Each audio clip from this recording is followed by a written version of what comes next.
ব্যাপারটা হয়েছে, এটা হয়েছে আমরা ডুকলি বনকুমারী কালীবাড়ি সংস্থা। তো আমরা এখানে জাগ্রত মায়ের মন্দির আছে। তো আমরা প্রত্যেক অমাবস্যাতে মায়ের এখানে ভোগ লাগে, কিংবা আমরা প্রত্যেক সময় নিত্য পূজা হয়।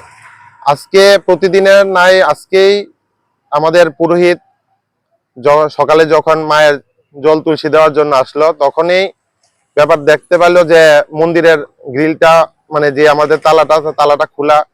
তারপরে প্রণামী বাক্সগুলা একদম ভাঙ্গাচোরা দেখতে পেতেছেন। ওইখানে প্রণামী বাক্সটা ভাঙ্গাচোরা অবস্থায় আছে।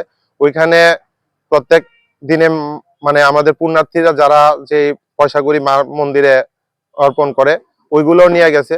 তার পরবর্তী সময় আমরা দেখতে পাইছি যে মায়ের মন্দিরের যে মায়ের অলংকার ছিল, যেমন মায়ের একটা এই গলার মঙ্গলসূত্র ছিল, তারপরে আমাদের শিব ঠাকুরের যে একটা চাঁদ ছিল, এগুলো নিয়ে গেছে। তো তখনই আমরা বাধ্য হইয়া পুলিশের দ্বারস্থ হইলাম। আমরা থানাতে, আমতলী থানাতে ফোন করলাম। তখন থানা আইলো, দেখলো, যেগুলো এভিডেন্স পাইছে সবগুলা নিয়ে গেছে। আমরা আশাবাদী যে আশা করি খুব কম সময়ের মধ্যে এই চোরগুলা ধরা পড়তে পারে, কারণ এর আগে এমন অনেক ঘটনা হয়েছে। তো এইগুলা আমরা চাই না যে এরকম হোক। মায়ের মন্দিরতে নিয়ে যাওয়া মানে নিজের ঘরের মায়ের এই অলংকার নিয়ে যাওয়া, এরকম পরিস্থিতি।